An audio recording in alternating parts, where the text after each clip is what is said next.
Item 1.47. C'est un exercice spécial ECE et BAC. Quand une source lumineuse de longueur d'onde lambda référence se déplace par rapport à un observateur, à la vitesse VR, celui-ci perçoit un rayonnement de longueur d'onde lambda prime différent, tel que le décalage en longueur d'onde, delta lambda, c'est-à-dire la différence lambda prime moins lambda référence, vaut lambda référence multiplié par la vitesse radiale VR divisé par la célérité c de la lumière dans le vide.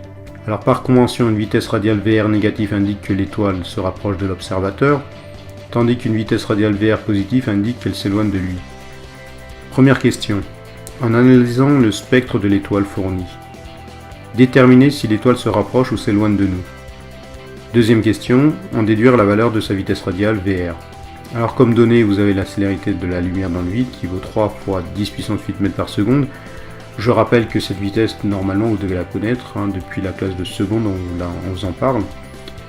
La longueur d'onde de référence 1 vaut 5889,950 angstroms. Et ça, c'est pour l'arrêt de gauche du doublé. Et lambda référence pour l'arrêt de droite vaut 5895,924 angstroms. Alors vous devez savoir que 1 angstrom vaut 10 puissance moins 10 mètres. Il faut également tenir compte des données du spectre pour faire l'exercice. Alors comme d'habitude, tu peux mettre la vidéo sur pause et faire l'exercice avant de regarder la correction. Correction. Réponse à la première question. Le spectre de l'étoile s'est décalé vers la droite, vers le rouge. Par conséquent, lambda prime il est supérieur à lambda de référence, soit delta lambda est positif. De plus, d'après la formule, delta lambda est égal à lambda référence multiplié par VR divisé par C, soit, puisque toutes ces grandeurs sont positives, on a nécessairement VR qui est positif.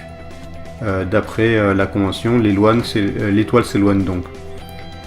Alors, réponse à la deuxième question. D'après la formule précédente, c'est-à-dire VR égale delta lambda fois C divisé par lambda référence, on va donc calculer delta lambda en utilisant la proportionnalité.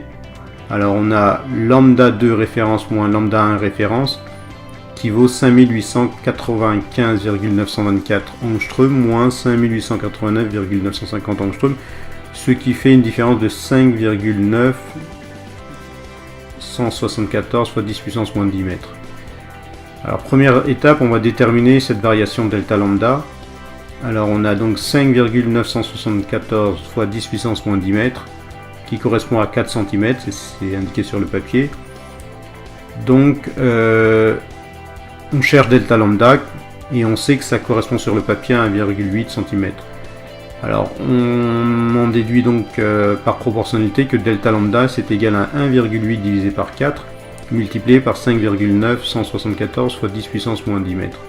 Ce qui donne 2,688 fois 10 puissance moins 10 mètres. Deuxième étape, on va se servir de ce delta lambda pour répondre à la question, c'est-à-dire calculer VR. On a VR est égal à delta lambda multiplié par C divisé par lambda ref, ce qui fait 2,688 fois 10 puissance moins 10 multiplié par 3 fois 10 puissance 8 qui correspond à la vitesse de la lumière dans le vide.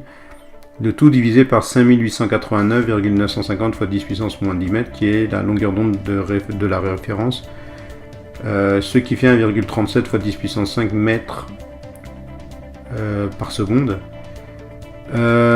Enfin, la vitesse radiale de l'étoile vaut donc 1,37 fois 10 puissance 5 mètres par seconde. Donc si tu as tout juste pour les réponses, alors encore une fois bravo, tu as 2 sur 2. Sinon, comme d'habitude, tu peux t'affecter d'un point par réponse correcte. Repère cependant tes erreurs et corrige-toi, c'est le plus important. Alors une erreur type des élèves est de ne pas savoir faire une règle de 3.